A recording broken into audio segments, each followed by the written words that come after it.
Hi guys, Jade Morris here with UFC featherweight Rob Whiteford. Now Rob, you were the first Scottish fighter to actually be in the UFC. Now the UFC is coming to Glasgow. How does it feel to be on that card? Amazing, obviously. It was amazing when I was first signed, and it's going to be an even more amazing night on July 18th in the Hydro in Glasgow. It's going to be brilliant. Have you got a lot of fans coming? I could probably sell the Hydro out myself, never mind anybody else in the card. Now, you've actually had quite a long layoff. You've had a few unfortunate back-to-back injuries. How are you now? How are your injuries? Touch wood, they're fine just now. I was just an unfortunate year last year. It was one injury after another.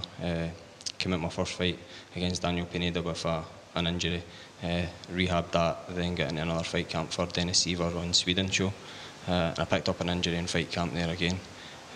So it was an injury after the first fight, injury in fight camp, and then it's just took a year really to get back to fitness.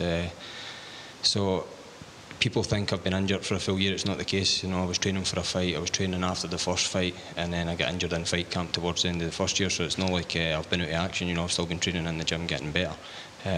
I'm actually a better fighter now than I would have been if I'd fought Dennis Seaver last time. So to me, it's just a blessing in disguise. I'm going to be even better on July 18th.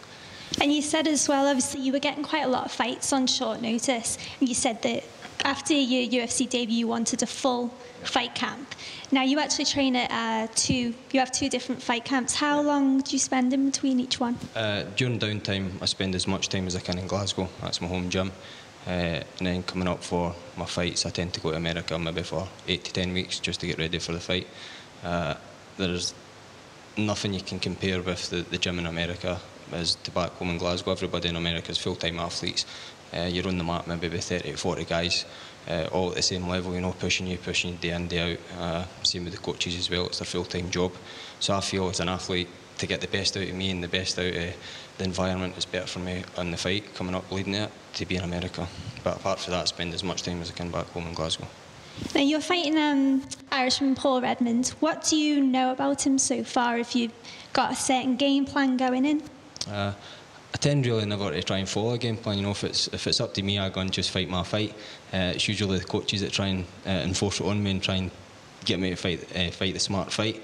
A few years back, when I used to fight in the local circuit, I used to just didn't know them and go on and end up in a crazy fight, you know. And that's what kind of got me recognised for my style. But nowadays, the higher the level you go and the higher the competition, it really comes down to being smart and how you fight and implementing what you're good at and what they're not so good at and try and beat them at their own game kind of thing. So if it's up to me, there'll be no game plan. I'll go in there and I'll just throw down and go nuts in front of 11,000 Scottish supporters. I've watched a few bits of these fights. I tend really not to watch my guys. But again, as you up the level, your coaches are up more on top of you. They'll sit me down in America and we'll watch what he's good at and what he's not too good at. I know he's really got a crazy toe hold that he tends to jump from anywhere. I can assure you that's not going to finish me. You know, I had a guy on an ankle lock and a heel hook in my first fight and I didn't tap it. You know, he destroyed my knee. So if it takes him to destroy my foot, I'll take that as long as I get the win, you know. That's actually what I was going to ask you about, because quite a lot of his fights ended in submission by a toe hold. So that will be one of the game plans, just to make sure that I'm already working on that. You know, it's not like I'm going to be ignorant to the fact that he's going to dive in that. I've been working on that maybe for 6 weeks already just now. So come closer to the fight time, I'll have more experience of guys jumping on my toes and my feet and my ankles and everything. So it won't be as much surprise to me as it has been to other fighters he's fought. So I'll be more than well prepared for it. So do you think you match up very well with him stylistically? Because obviously you have been waiting to get on this UFC Glasgow card. You've been very vocal about wanting to get on it. Is this the sort of fight that you wanted to get for Glasgow? To me, it doesn't really matter what fight I get. You know, I'm going to go in there and do my thing. It's up to him to try and stop me. If it was up to me, I would have fought well before the Glasgow show, you know, and then had another fight in the Glasgow show. That would have given me 2 this year. It's just unfortunate that UFC had different plans and they wanted me to wait and not be injured for this show. But I'm sure come July 18th, Paul's going to bring his game and I'm going to bring my game and I'm going to come out on top. So that's the only thing I know is going to happen July 18th. And what are your predictions? Do you think we'll get a first round? I'm going for a first round KO.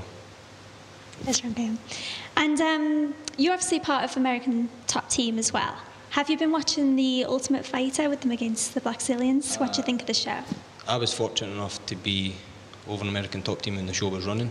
So you'll see me, if you watch the show long enough, towards the end. I was there maybe for 3 weeks towards the end of the show, so if you keep your eyes open, you'll see me in there. So I got to experience it firsthand, the atmosphere, the rivalry, the good stuff, the bad stuff that was going on. I got to go on, I was lucky enough to see the Ultimate Fighter house as well. You know, it was a 27 million mansion over in Miami. Absolutely massive. The guy who owns our gym, Dan Lambert, it's actually one of his spare houses. It was just lying empty, and he just gave it to the UFC. He says, and there you go, have a shot at that. I think it had 27 bedrooms, 17 bathrooms, and they actually had to shut half the house off so that the two teams would collide. Because the house is that big, they could have stayed far apart for each other for the full 8 weeks or however long the tough was running. So they shut half the house down just so that the guys were more in each other's face. But it was something like a hotel, you know. It was crazy, unbelievable. I think there was something like a £12 million yacht sitting outside as well. It was nuts. They really seem to hate each other as well. Do you think there is going to be a lot of clashes in the house? Do you know anyone on the Blackzilians, or is it just the American top team guys you know? Obviously, I know of the guys because I was there and I seen the fights going on. But I'm more friends with obviously the American top team guys. And let's just say it does get heated on a number of occasions. Obviously, we're going to see a UFC Glasgow. If you do win that fight, what is next for you? I'm going to win that. When you win the fight. Definitely will argue with you. When you win that fight, who do you want to face next? Is there anyone you've got your eye on next? There's a guy from America, Sam Cecilia. He's coming out off a KO win over Akira Corisani over in Sweden. I've seen him fighting, seen his fighting style. I think we would make for a great matchup. You know, he comes hitting hard, same style I come with, and I think it's the first person to land the punch and the night's over.